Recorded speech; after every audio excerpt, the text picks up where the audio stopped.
This program is presented by University of California Television. Like what you learn? Visit our website or follow us on Facebook and Twitter to keep up with the latest UCTV programs. Also, make sure to check out and subscribe to our YouTube original channel, UCTV Prime, available only on YouTube.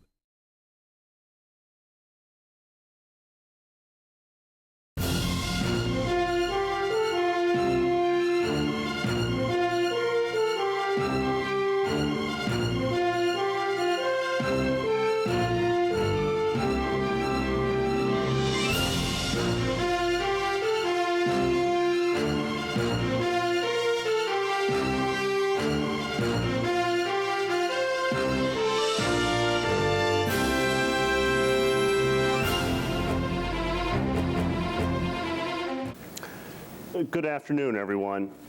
My name is Frank Wu, and I'm the Chancellor and Dean of the University of California Hastings College of the Law, the first law school of the American West. It's my pleasure this afternoon to be speaking with Lloyd Braun, class of 1983, founder of BermanBraun and a distinguished executive in television and media more generally.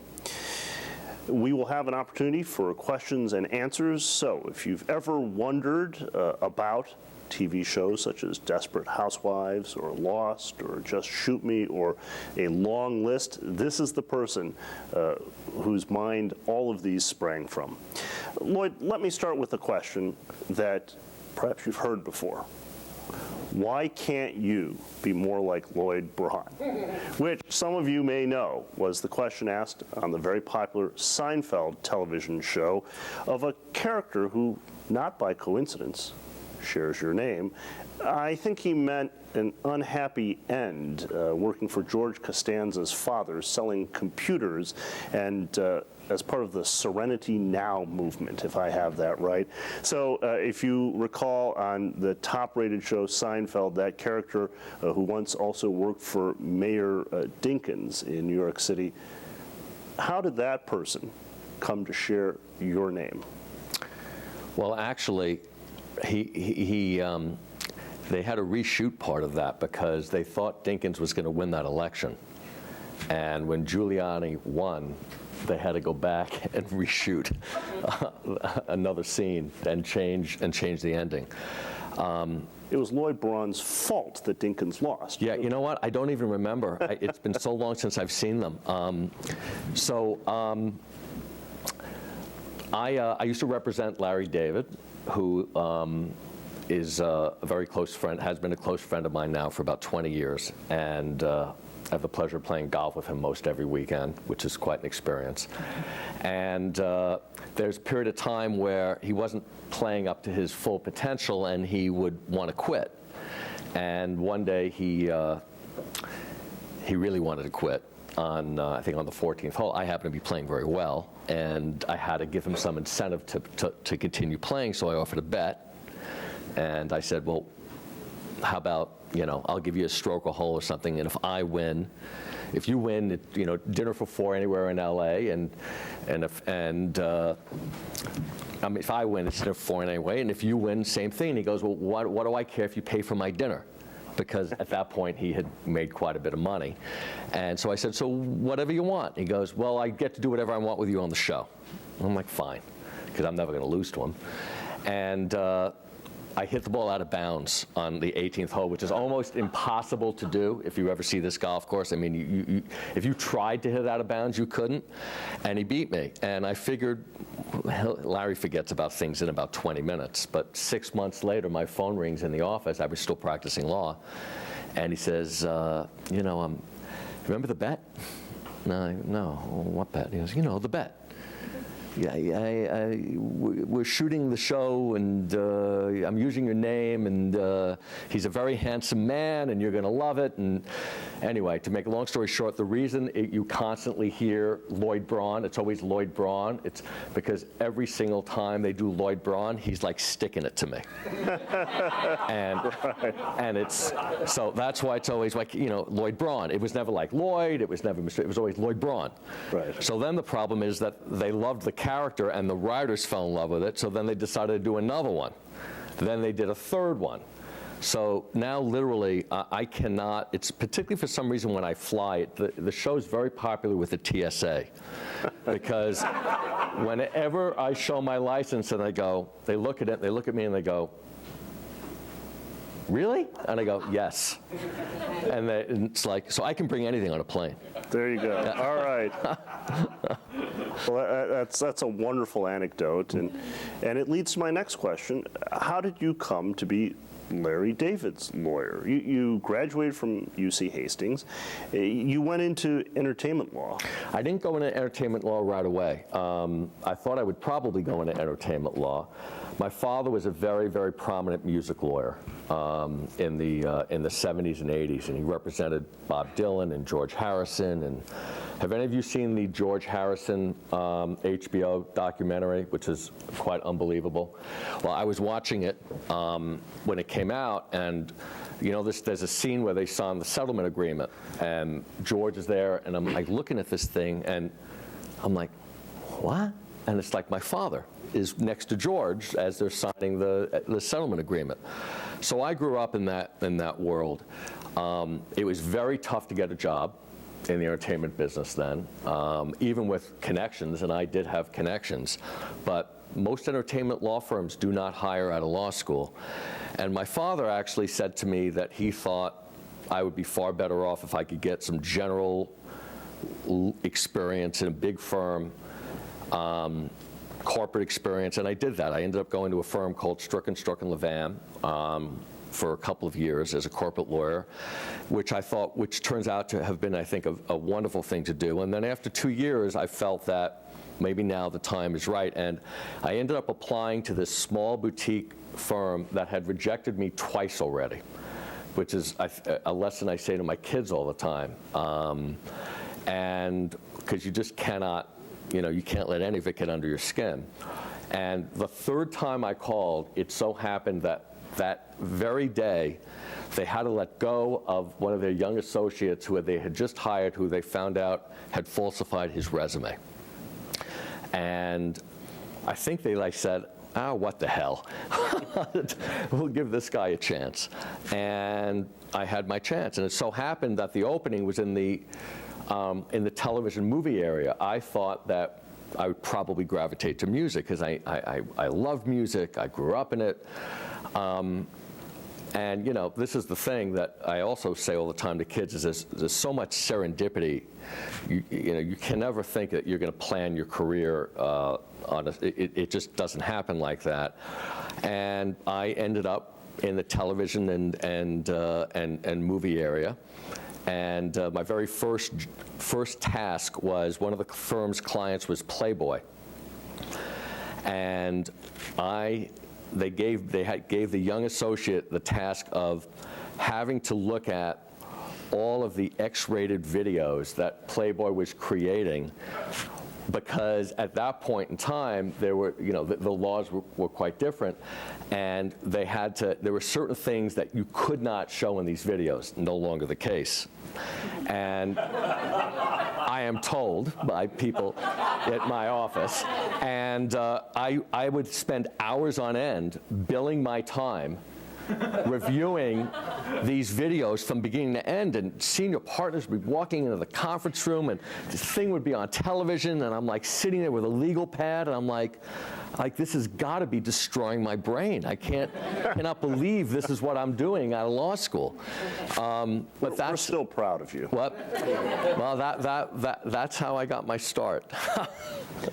And other than Playboy, what other clientele did you work with? Eventually, Larry David and well, what happened was I did the firm's work, which is what you do as a young associate, and the firm represented companies like Dick Clark and directors like John Landis, and so you would start being trained on to review agreements, and I'd mark them up, and I'd have them brought back to me with more red ink than you've ever seen in your life, and you sort of just start to develop skills around, see, it's one thing to sit in a contracts class and hear all, to learn the law as it's presented to you in contracts. It's another thing entirely to then be sitting with a contract and actually learn how to analyze it and where the holes are and this and that. And so that became one big piece of my training. But the other was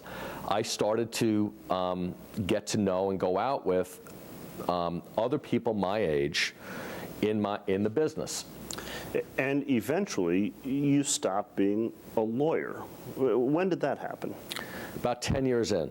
I had developed a pretty great practice because those relationships of mine started to get powerful in the business, and my clients started to, all of a sudden, create big hit shows. And I was representing the creators of shows like Roseanne and Grace Under Fire and Seinfeld and all of these shows. And then I would sign directors that were in their early 30s that were starting to make all sorts of movies. And then, somebody like Cher needed a lawyer. And I was friends with Cher's business manager. Again, somebody my age. And I ended up representing Cher. That was a panic. Who I adored, still adore. I mean, really, actually, a really great lady. And so my practice had really grown, but I always enjoyed being a lawyer. There was never there wasn't a time where I said, I don't want to do this anymore. But I felt that I really I wanted to build a business. I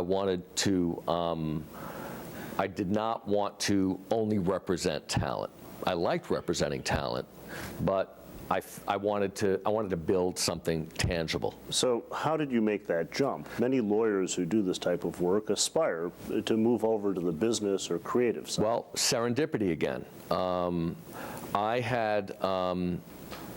I had a friend who was an agent. I had at that point in my career been getting a lot of my business from one specific agency that was throwing me a ton of business. And another agency, which was the biggest agency in town at the time, called CAA, had an agent there that wanted to start doing stuff with me. And he introduced me to somebody else in his agency, actually a guy named Michael Rosenfeld, who's now a very close friend of mine. And Michael comes in to see me one day and says, listen, I would really love to do something with you, but you do all your business with this other agency. And in the entertainment business, agents are always worried about, everything's trust. And so clients leave agents all the time.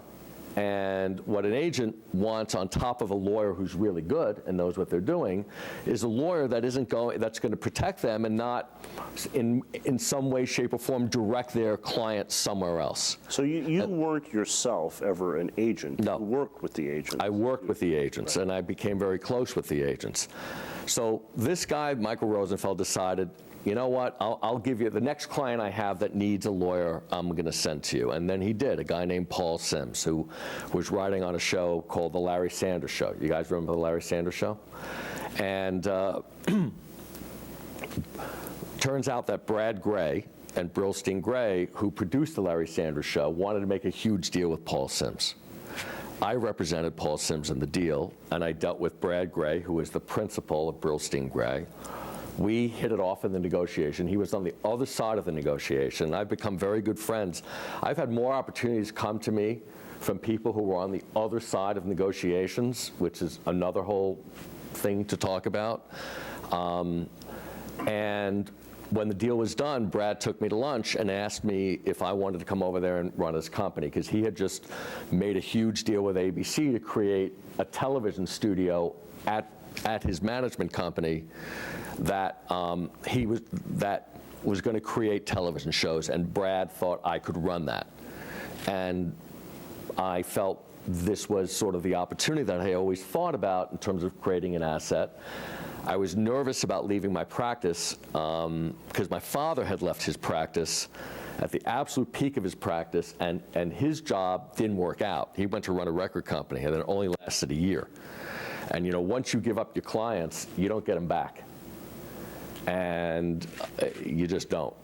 And so you have to really be sure that this is something that you want to do. And I decided to do it, and we had a lot of success at that company. We did, and what I did is I had all these great clients who I had made relationships with.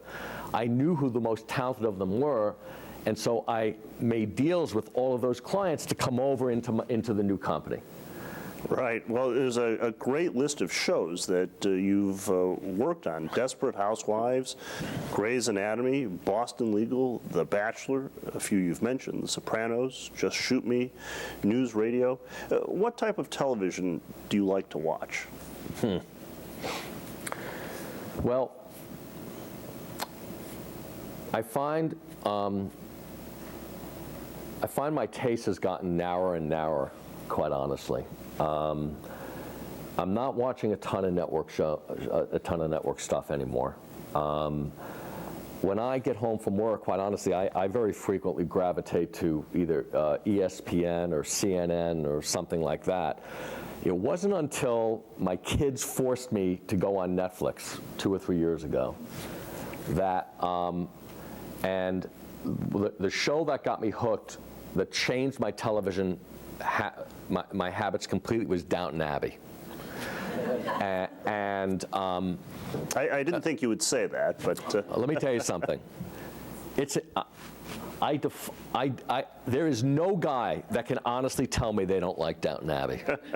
Okay, everyone was telling me how great it was, and and I know my wife really wanted to see it, so. We went back, and so we went on Netflix, and we watched it, and the next thing we knew, we were like watching, we watched the whole first season in like 2 nights. I'm told that this is a new way to watch TV. I was talking to the head of Fox yesterday about this.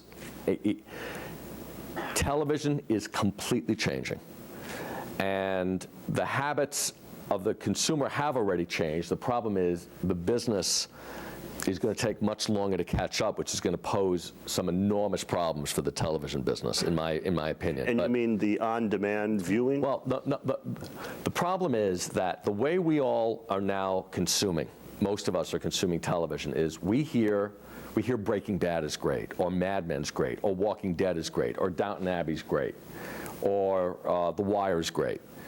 And in the past, you'd hear that. What were you going to do?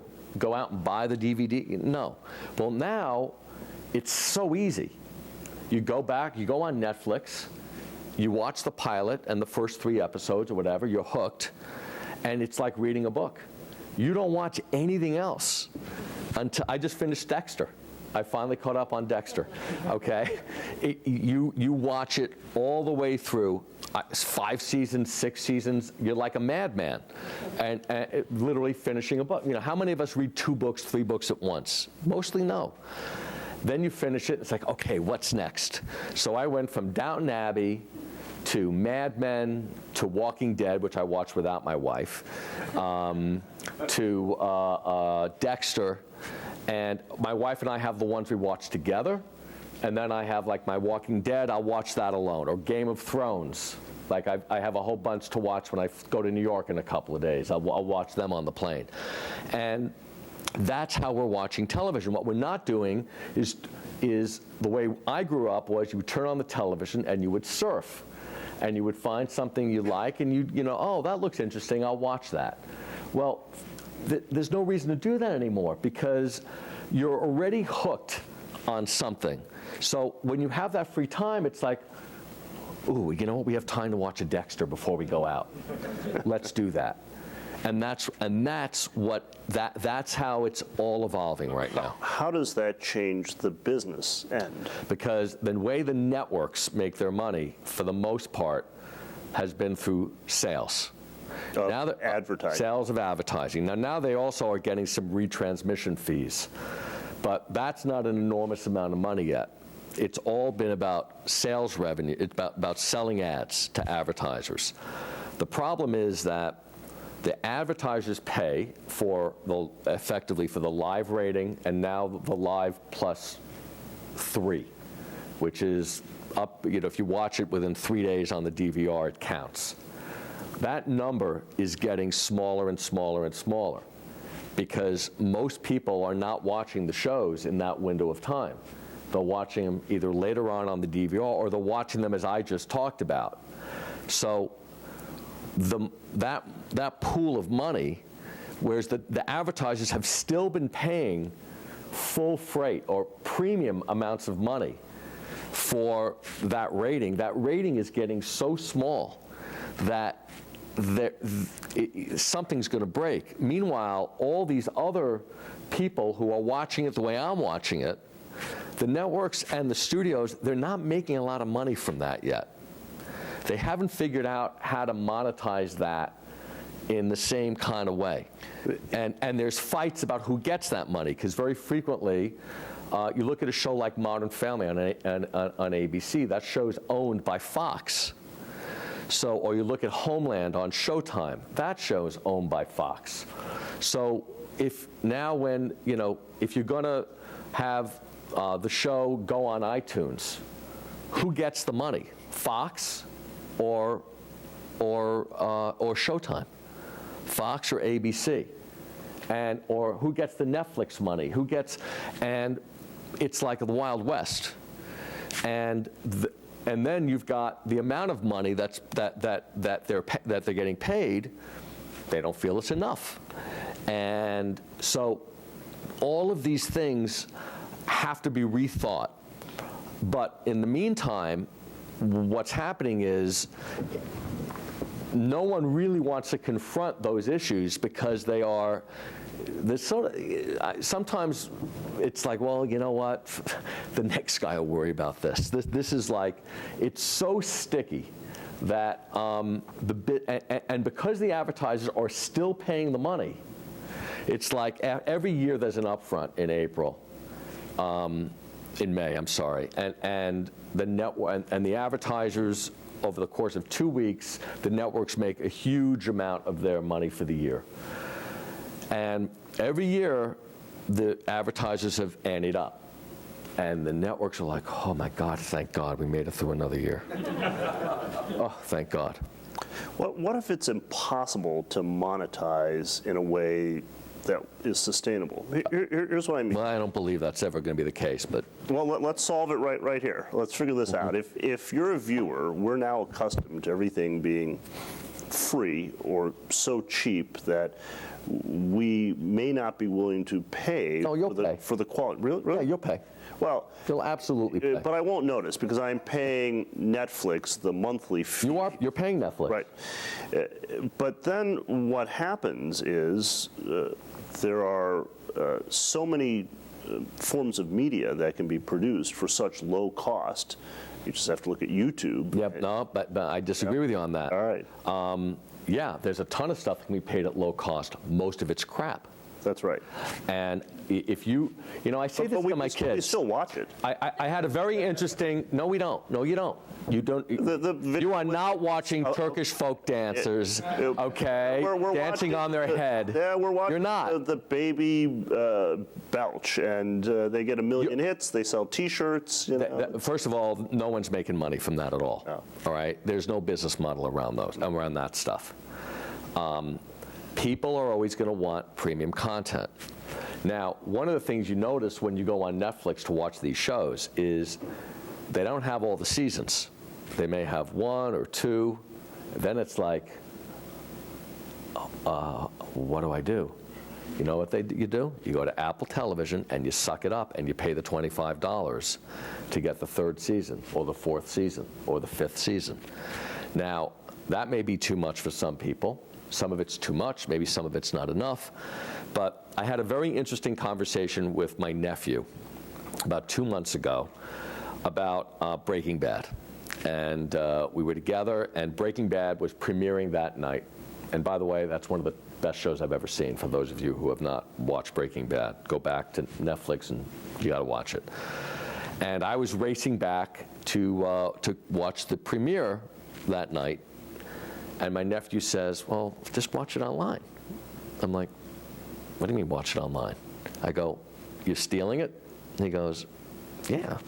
I'm not stealing it. No, I'm not stealing it, but it's online. I said, There it is. You have to said, search for it. I said, well, where are you getting it? And he named like 2 or 3 sites that have it. And I said, well, you're stealing it. He goes, no, I'm not stealing. I said, you're stealing it, okay? You are. I said, so here's my question for you, okay? If everybody did that, you are never going to be able to watch shows like this anymore. They're going to be gone. No one's going to be able to make them. And that's the bottom line. But everyone figures someone else will pay for it. Now, it's the problem that I believe people will pay. You know, Louis C.K. did a very interesting thing about a year ago. He did he recorded his stand-up, and he put it on his website.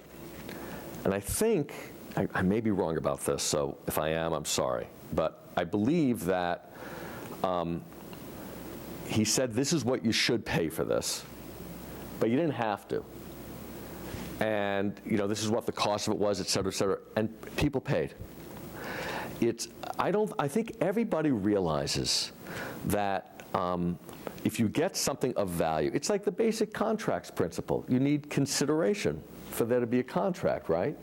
Well, the consideration, maybe you're watching ads. You are paying for it if you're watching ads. Or it may be some other type of consideration. But ultimately, you know, you have to pay for it. And, you know, Jon Stewart and Bill O'Reilly just had this big event that many of you may have seen, right? How many of you paid $5 to watch that? One person. Okay. They made a mint. And what's going to happen is more and more, what isn't going to happen, I believe, is I think one of the big stress points is going to be people paying $150 a month for cable or satellite to get 600 channels where you watch 3 of them. And you can get a lot of that on the internet. But when you're getting, you know, when you get your Apple TV or your new Samsung TV in a year or 2 and you take it out of the box and you plug it in, and instead of getting the DirecTV cable guide or the Comcast or Time Warner cable guide, you get apps on the screen that look just like the apps on your phone or your iPad. And there's the ESPN app, and there's the AMC app, and there's all these apps. And, well, I want it, AMC, what's that? Well, you can subscribe to AMC, and you'll get Walking Dead and Breaking Bad or all their shows, or you can just subscribe to the show. And it'll be a direct relationship with you and the consumer, and for $2 a month, you're going to get all the AMC shows in HD quality on your big TV. Guess what? People are going to do that. But that's going to be that's completely different than what's happening now. And for that to happen, by the way, it's like Armageddon on all the deals.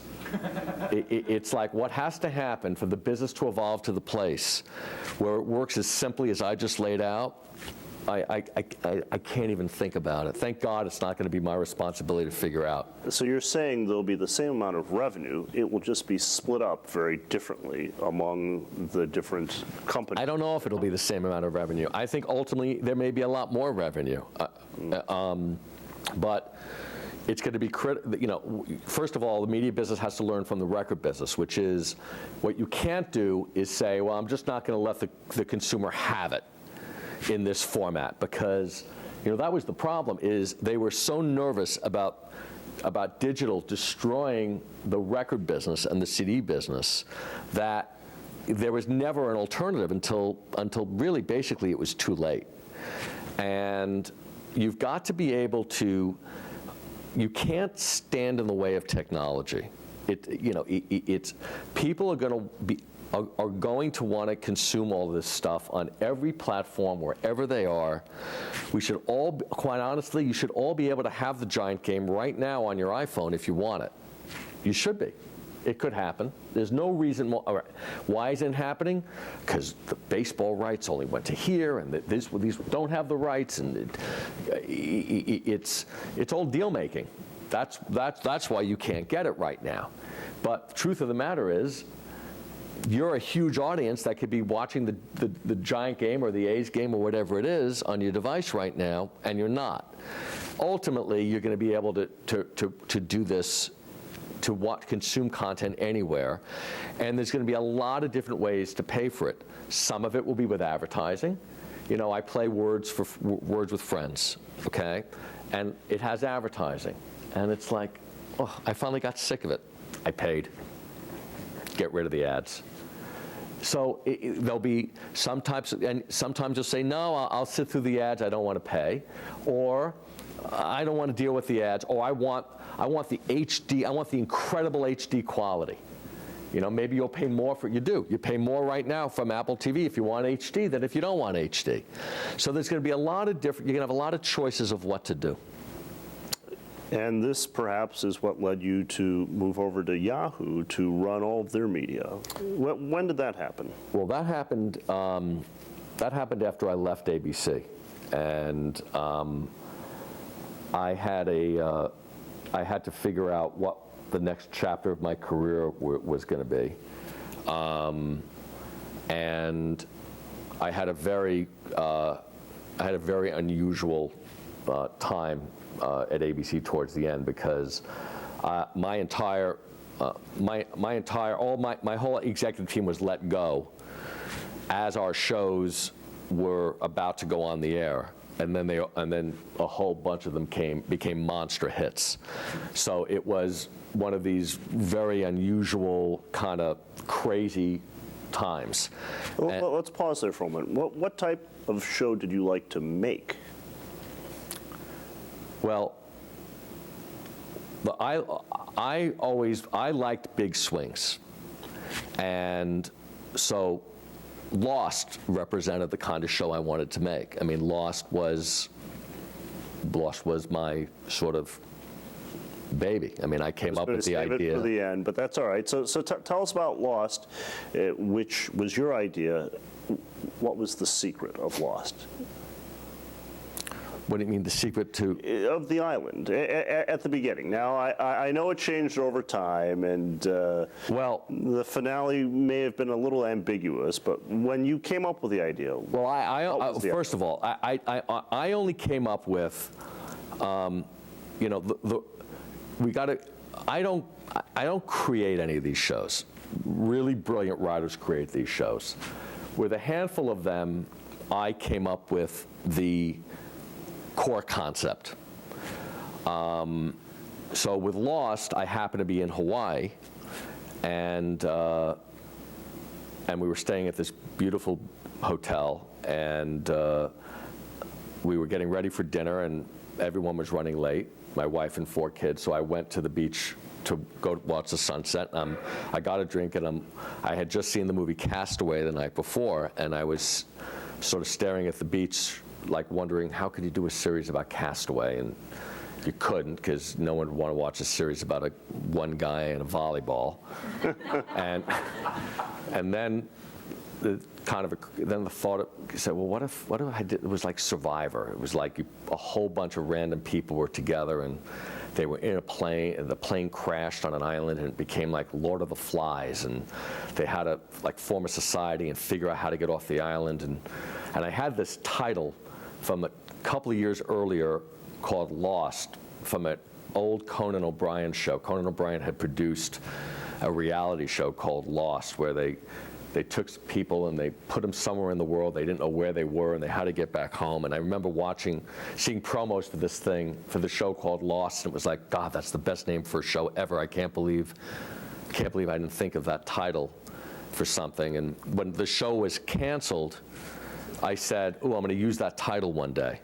So when I came up with this show in Hawaii, I said, and I can use my Lost title. And that's what I had. Now, J.J. Abrams and Damon Lindelof came up with There's Something Wrong with the Island, and they came up with the flashbacks. And by the way, just as a quick anecdote, somebody from Disney came to my office who I hadn't seen in 9 years, who had worked very close with me on the pilot from Lost.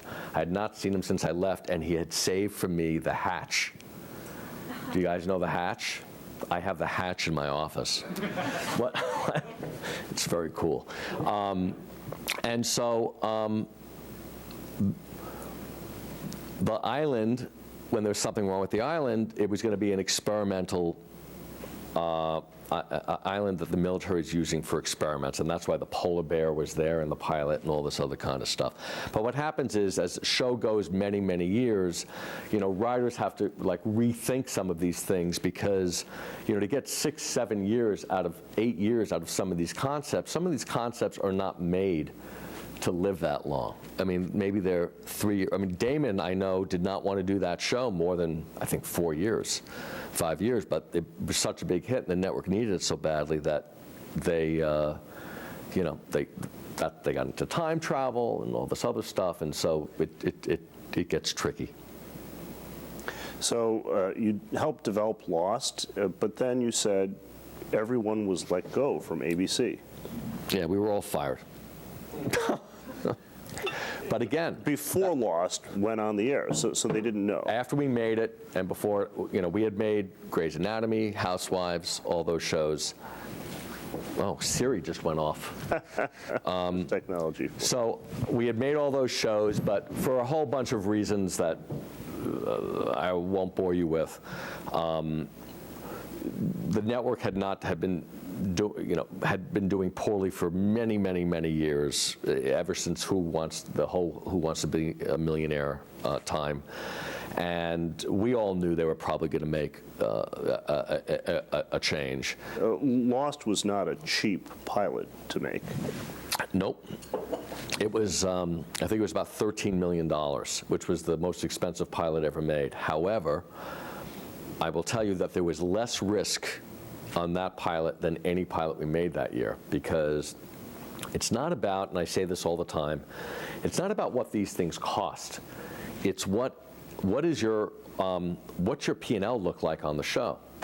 So with Lost, for example, because we had made it as a 2-hour, most of the time when you make a 1-hour pilot, if it does not get on the air, you could spend $6 million on a pilot, $7 million, and it's gone. You never air it. They just write the money off. Well, Lost, because we made it as a 2-hour, if it did not get on the air, it was going to be aired as a movie. So we had to have an alternative ending. What was the alternative ending? I didn't know there was an something? alternative ending. There really wasn't one. All right. Not a very good one. There was supposed to be, but I wasn't there to finish it, and there really wasn't one. And it ended up going on the air, so it didn't matter. But so they were able to sell it internationally. We had big tax credits from Hawaii. And so the downside risk of Lost was actually much less than any of the other busted pilots that we would have had that year. And so it's not about what you spend, and you never want to spend money to spend money, but it's about how have you covered your downside if this thing doesn't go forward, if it's not a hit, and that's, I think, really the proper analysis. So tell us about this company, BermanBraun. What do you produce now? So we're in 3 areas, television, movies, and digital. To give it, when we started the company, we were mostly television. And most television companies like ours in town maybe have 5, 6, 7 people. We have 120 people right now. And about 8 or 9 do television and movies. Everything else is digital. And so we have a great television and movie business, but it's our digital business now, and that is really a big engine for the company. And what we're doing, quite honestly, is exactly what we wanted to do at Yahoo. We've partnered with the big portals, so MSN and AOL. Ironically, we have not partnered with Yahoo. And we've used their massive distribution, which they still have. So but they weren't able to create these sort of big next generation website brands. that, that really used all of the sort of programming tools and design elements and everything else that really you could bring to the table now. Plus, they're completely online-centric, not focused on mobile and other things. And I ended up hiring, probably have about 25 people that I had at Yahoo.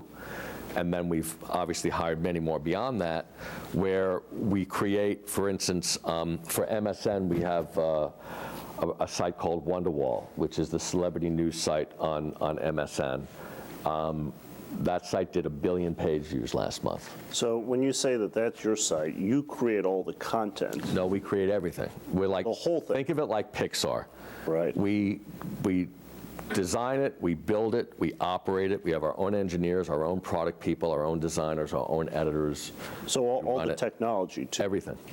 Absolutely. We built it on our platform. Everything. All the portal does is they're a distribution pipe, the way ABC is a distribution pipe for Modern Family, which is produced completely by Fox. So think of us like Fox. And no company has ever done anything like that. And by the way, they still don't. We're the only company that does that right now. And so we've got about 10 of these now. And we're going to do 5 more next year. And we've gone into a whole bunch of different categories. Women's lifestyle, pets, men's, weather, Latino, on and on. And the revenue is mostly display advertising, but not only display advertising. We're going to monetize these sites in all sorts of different ways. And then with many of them, we are leveraging our television business at the same time. So for example, we're partners with, do you know the Mythbusters, Jamie Hyneman and Adam Savage? So we're partners with those guys, and we're doing 3 new shows with them for Discovery, and we have a site called Tested that they're now part of, and all of this is going to be wrapped together in sort of one big brand. And that's where it's all going, is it's all going to be cross-platform. It's not just going to be a television show or website. It's going to be a brand that lives across everything. And I say to friends of mine who make television shows now, you're not making a television show. You're overseeing a brand. That brand is going to be exploited on televisions, on iPads, on smartphones. It's going to look different on a lot of these platforms. But, these are, it's a whole evolution to get to that place. It's not like you snap your fingers and then all of a sudden it happens. There's people have to get used to it creatively. The business deals have to be figured out. I mean, it's hard. Right. Well, it sounds like revolutionary change. We'll open up for questions in just a moment. Let me pick a bone with you, though. There are a lot of television shows about lawyers, and you were involved with Boston Legal. Why are the TV shows about lawyers so unrealistic and present an image that makes the practice of law look alluring and wonderful? Because right? they have to be interesting. There's been every kind of law show imaginable. And no one does legal research. No one reviews documents. It's fast cars, witty talk. Everyone has an affair with everyone in the office. Yeah, I know. They get a case on Monday. They try it on Friday. I know. It's true. That was not what your practice was. Would you rather we do it the other way? It's I think cops have the same complaint.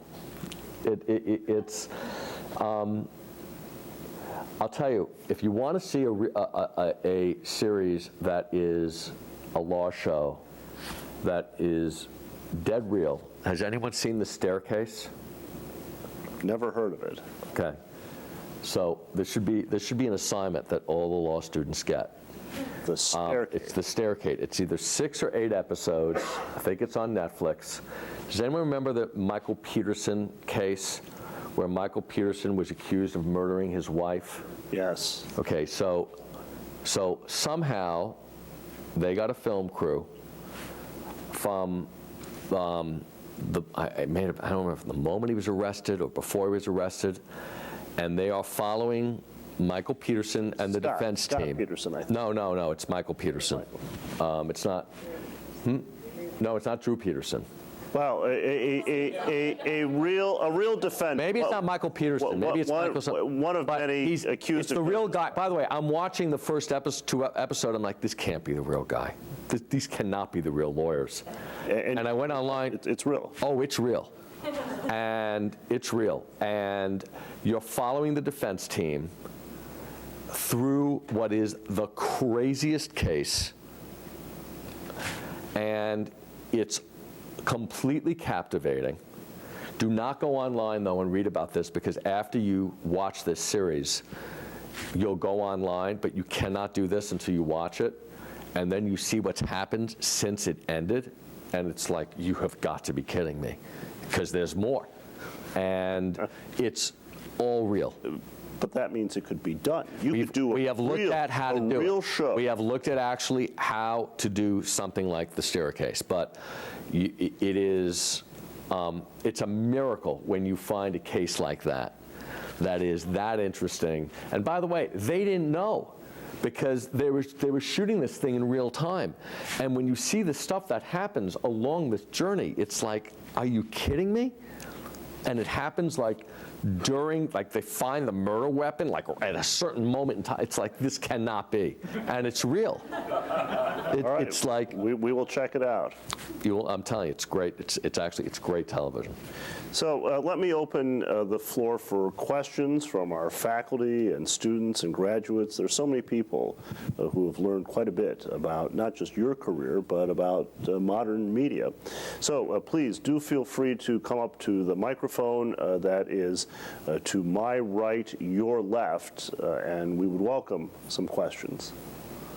It's a wonderful opportunity. Unlike your professors, Lloyd Braun will actually answer your question. Really? They don't answer the questions? They do from time to time.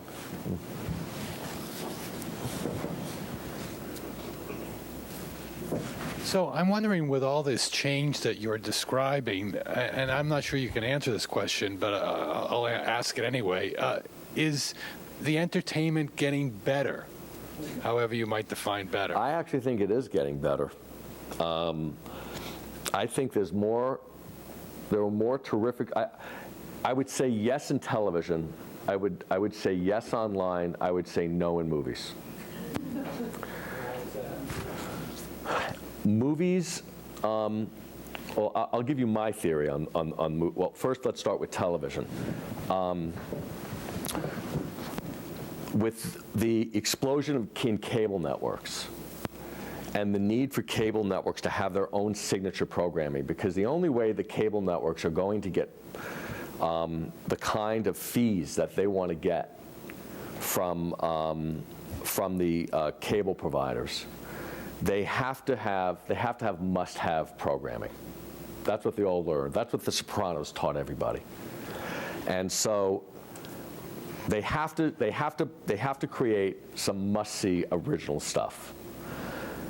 Then what happened was there's so many cable networks that the network, when the networks were there, the shows were really broad, because they had to appeal to, they wanted families to watch together. I remember even when I was at ABC in the beginning, we would talk about that. No one would ever think about that now. No families watch this stuff together. But when it got narrower, you could have someone like AMC do a period piece about advertising in the 1950s, a concept which in a million years would never have gotten on a network, because it was too narrow. And by the way, had it gone on a network, it would have failed. But on AMC, where you don't have to have 15 million people to watch it, it could thrive. And the quality, because it was narrow and specific, and has risen. And that's been true in, Walking Dead is a zombie show, but it's great. It's absolutely great. And Breaking Bad, a show about a meth about a teacher who then is a meth dealer, and it's like in a million. Who makes a show like that? And so, I really believe that Homeland. I cannot remember there being more terrific shows at any moment in time. And online, as the people who really know how to make content learn how to make it online more cheaply and effectively, and YouTube's doing a terrific job with these premium channels now that they have, the quality there is going to get better and better. The problem with movies is that the only people going to the theater, for the most part, are kids. And so the studios believe that they now survive on big blockbusters that you can do 2 or 3 sequels on that, the kids are going to go to. And the story and the characters mean next to nothing. So it's about Transformers and stuff like that. And those movies are $250, $300 million. And, they want to be able to make 2 or 3 of them. And those are like the big tentpole movies. And because the movie business has gotten so challenging, far fewer movies are being made each year because they pool their resources, they make a big Transformers movie, or they make a big Batman movie. And those are the kinds of movies that are getting made. It's not the $40 or $50 million, movies like It's Complicated, which is like a movie from my generation. Those movies never get made anymore. And when you have a movie like, did anyone see the movie Arbitrage? Has anyone even heard of it? The Richard Gere movie that came out? That movie was released, the day it was released, you could also get it on demand on DirecTV. Okay? By the way, it was a pretty good movie. I watched it. It was a pretty good movie. And it was like, so I think the movie business is really going to go through a huge transformation, because I don't believe people are going to keep going to theaters, because the experience at home is getting so good that, and you don't have to, now, yes, people like to have a community experience. I hate having a community experience. No, people like to have a community experience, and yes, there's a place for that. But you know what people also like? They like to watch it on their 55-inch TV, which now costs under $1,000, and you can put it on pause to go get some ice cream, or you can go to the bathroom, or I got too tired, let's watch the rest tomorrow. And you know what? You're going to start seeing, I'll bet anything, that you're going to see in the next 2 or 3 years, all of a sudden, someone's going to make a deal with Netflix, and Netflix is going to have an original movie that they're going to open. It's going to open on television. It's a movie, but it's not going to be in the theaters. It's going to open on Netflix, or it's going to open on Amazon. And you know what? You're going to pay $40 the opening weekend to watch this movie. And guess what? If 4 of you are watching the movie, it's less expensive than if you all went to the theater, in a better experience. And the second weekend will cost you $20 for the same movie. And the third weekend will be $10. And then the fourth weekend, it's free, and it's on Netflix. And it's going to be stuff like that. So, and when it gets to that point, I think the pendulum will shift again, and you'll see more diversity in movies. People will again start making movies. The movies will start getting sliced up the way television is now, with cable companies. And, the movies will improve. But right now, I'm embarrassed to tell you the last time I went to a movie theater. People in my office make fun of me constantly. Maybe it was Avatar. No, so it was after Avatar. What advice do you have for the students here? What did you learn in law school that you're still using? How would they become you if they wanted to? Well, you don't want that. I got a lot of issues. First of all, you don't want to become anybody. You want to become yourself. And,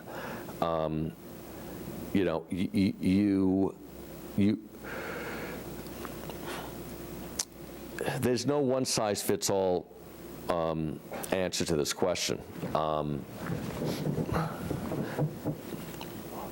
I think that you all know the basics of working hard and all of these other things. I'll tell you that when we hire people, and this I believe was true when I was in my law firm and when I was a young associate, it was really interesting to see the people who made it and those that didn't. The people that I knew, actually, and I don't think the professors in this room are going to love what I have to say right now.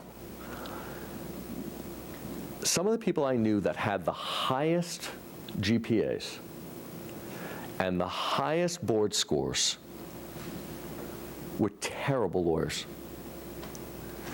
And obviously, I knew a lot of super bright people that were great lawyers, but I mean the people that were, and why was that? Well, because that alone does not make you a great lawyer. That will open up a ton of doors for you that otherwise are not open. So, as I say to my own kids, the better your grades, the more opportunities you're going to have. The worse your grades, the worse your school, the fewer opportunities you're going to have. Doesn't mean that you're still not going to have a great opportunity, it's just going to be harder for you. But if you're a genius, but you can't look somebody in the eye and have a normal conversation with them, if you don't know how to talk to a client, if you're never on time, if you don't return your phone calls, if you're, you're going to fail. If you don't have emotional intelligence, you can't get along with people. You're overly political. These are the things that I've seen sink more people than anything else. I have been amazed sometimes at how, we'll have people come in the company and you get a sense they have a sense of entitlement for one reason or another. Those people won't last 2 weeks. Right. Not 2 weeks. Great advice. Last question, we have about 30 seconds. Favorite TV show of all time? God. Favorite TV show of all time?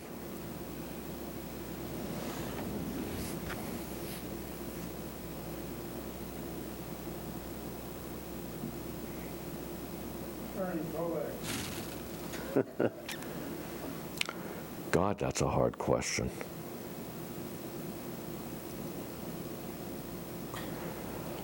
I don't know that I can answer it objectively, but I would have to say the first season of Lost for me. But it's so personal that I can't honestly say that I can answer it objectively. It's the magic of the island. So on that note, please, let's all thank Lloyd Braun for joining us on Legally Speaking.